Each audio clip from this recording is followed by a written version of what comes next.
What's up, everybody? Well, with the release of The Suicide Squad this weekend in theaters and in HBO Max, we now have 5 James Gunn movies to talk about. I know he's written a lot of movies. I'm not going to be talking about those, and I'm not counting movie 43. I've never seen it. I don't want to see it, and he's only done one little segment of that. So we're going to be talking about the 5 feature films that he has directed. And James Gunn, pretty interesting director so far. He's not necessarily one of my favorites. There's certainly aspects to his style that I like. I like his kind of mean street, hyper-violent sense of humor when it comes to certain subject matter. Other times I think he takes it a little bit too far, but he's definitely a director that I like. And this is a pretty interesting group of movies to be talking about. Very, very different films here. So, starting off with number 5, my least favorite, while still being a pretty decent movie, gonna go with Guardians of the Galaxy Volume 2. Now, I know this is probably an unpopular pick. It was always unpopular how low I had this in my MCU ranking, but for somebody that really enjoys the first movie, you will see that much higher. I just felt like the sequel kind of missed the mark. You know, James Gunn is one of those directors, like I already said, he's got this very dark, black sense of humor, and I think that that doesn't necessarily lend itself very well to the tone that they're going for with Guardians of the Galaxy. You know, a couple of mean jokes here and there, that's fine, but Volume 2 just felt very dark. It felt like the team were riffing on each other, like they didn't even like each other. You get into the whole series of events with Ego the Living Planet, where finally Star-Lord meets his long-lost father just to find out that his father gave his mother the tumor that killed her and then has murdered, like genocide, all of his brothers and sisters. It's just really fucked up subject matter. Beyond all of that, still some good action sequences, still some good back and forth humor between the characters, but the movie also split all the characters up like sequels of, you know, group movies tend to do. And the magic just felt like it wasn't quite there in the second one. So I can watch the second one and be entertained, but as far as these 5 movies, it is my least favorite. Coming in at number 4 is going to be Super. Now, Super is interesting because I like this movie. I think that it's funny. I think that it's got that really dark, black humor of James Gunn, and it's utilized in a good way. Kind of having this kick-ass style character to where just a regular dude that wants to become a superhero in a world where superheroes don't exist, but he's kind of like Travis Bickle at the same time. He doesn't really have that formal understanding of right and wrong. He's a little bit mentally unhinged, so I like the direction that the humor goes in this movie for that, and there's some pretty decent action in here, actually. Kevin Bacon's great. Liv Tyler, I always pretty much like seeing her. And Rainn Wilson, I'm not an Office guy, but I think he's really good in this lead role. The problem with this movie is 2 main things. One is that this came out the same year as Kick-Ass, and obviously Kick-Ass, the comic book, came long before this, so I don't know if this was inspired by Kick-Ass, but Kick-Ass is much better, in my opinion. And every time I watch this, I always think, I'd probably rather be watching Kick-Ass right now. There's some much darker humor here, but I think Kick-Ass just has a nicer balance, and it certainly has better characters, so that's always going to work against this film for me.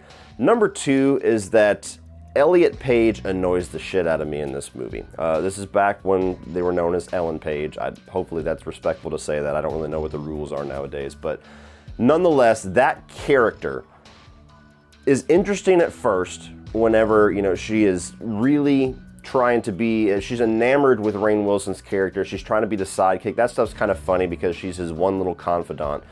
But after a while, she's just so ridiculous. It's like she's on cocaine the entire movie. She's just yelling and screaming and hyper and freaking out. And then she gets like overly sexual towards him. She actually rapes him in one scene. And it's just, I don't know. That's where the humor side of things with James Gunn's like, oh, you're taking it a little too far. But nonetheless, as soon as it starts to turn into the, what is it, Crimson Bolt and Bolty movie, to me, the movie loses quite a bit of steam. Still have fun with it. I still enjoy it overall, but coming in at number 4. Number 3 is going to be Slither. Now, Slither, again, like Super, seems to take a lot of inspiration from another movie known as Night of the Creeps.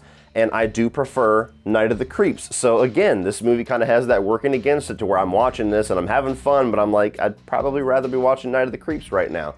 And beyond that little bit of stigma there, this is a very fun horror comedy. I love Michael Rooker in this movie. He's just this dickhead that gets implanted with this little space alien that's like a slug, and then he kind of turns into the breeder. I mean, it is a wild-ass movie. The effects are great. The really dark humor and dark amounts of gore for, like, people that you don't necessarily want to see die, but they die in just horrific ways. Something's wrong It's a lot of fun. So you got, oh shit, what's his name? You've got Nathan Fillion, damn. You got Nathan Fillion in the main role. I really like seeing him. You don't get to see him too much in movies. He was always more of a TV guy, but I do like him as a leading man. Elizabeth Banks, this is early in her career. She's great. And just these, you know, really podunk hillbilly town getting taken over by these alien slugs. It's a fun little gory time. Coming in at number 2 for me is the new dog, and that is the Suicide Squad. I have yet to rewatch this. I plan on watching it on HBO Max again because I did have a lot of fun with this movie. I was very worried about it before I walked into it. The first trailer didn't really do a whole lot for me. It genuinely felt like Guardians of the Galaxy just in the DC universe, and I was very worried about that being the case. It's like, God, DC's its own thing. Don't try to Marvelize it. And then you watch the movie, and it really did feel like the trailer was kind of manipulative, because this very much is a dark, gory as hell DC movie that just happens to have some good humor in there. And let me say this, because you know what? The comment section and some of the Facebook posts ever since this movie has been released has been boiling my fucking blood. Just because a movie has humor does not mean it is like an MCU movie. I don't know about some of you guys. Maybe some of you were just born back in 2008 and you haven't seen any movies outside of the MCU, but humor existed in cinema long before Iron Man came along. So I'm so fucking tired of this bullshit where every single time a movie, especially a DC movie, decides to have some humorous moments, it just immediately gets accused of ripping off Marvel. Marvel didn't create fucking humor, okay?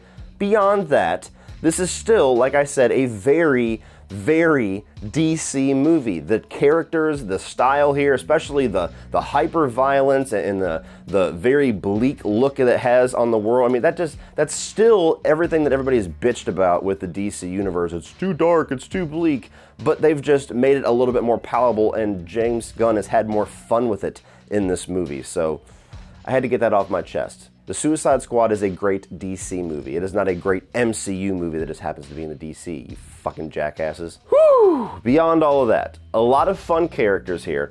Pretty much the entire cast is fun. I think some characters should have had a little bit more screen time. That's as far as I'll go with that. The action sequences are all great, and there's a lot of them, and there's a lot of variety to them. I think that the dark side of the humor here is, again, that kind of perfect mix that we got in a movie that I'm about to talk with in a moment, to where you're still laughing. You don't feel like uncomfortable that you find that funny, and it doesn't push it so far like some of the humor in Super or some of the humor in Slither does, to where it's like, damn, that's a little rough. I don't know if I find that funny or not. No, for me personally, it was always that good mix here. So as far as the concept of getting these ragtag group of characters together to send them on a suicide mission, I thought this was a damn good realization of that concept. But coming in at number 1 for me is the original Guardians of the Galaxy. It is still number 1. It's going to take a long time before James Gunn makes a movie that bests that for me, because that was just a gigantic surprise for me. I had no expectations for that movie. I honestly expected not to like it. I think everybody did. This was still when Marvel was kind of proving itself, and you know, it wasn't the juggernaut quite that it is today. So you had this trailer with this talking squirrel, or excuse me, talking raccoon, a talking tree, a couple of, you know, characters we've never seen before, all thrown together for this little space adventure, and everybody was just like, what the hell is this going to be? And I sat down, and from the moment this movie started all the way through the end, I was laughing, I was smiling, I was cheering.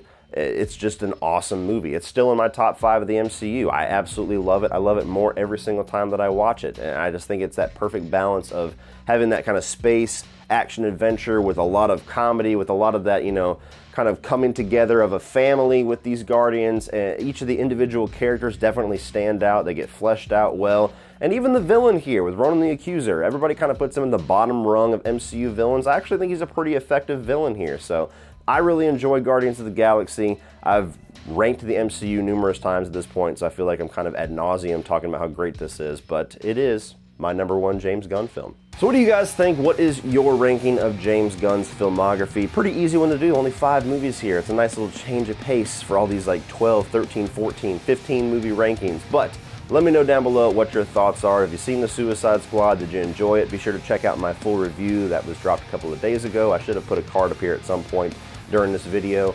Thank you guys for watching, and please sure to like and share this video. Hit the subscribe button so you can check out all of my further reviews and rankings. I've done quite a few director rankings, and I will continue to do quite a few. So if you enjoyed this, a lot more on this channel that you will also enjoy. Please remember, opinions are like assholes, but that doesn't mean you have to be.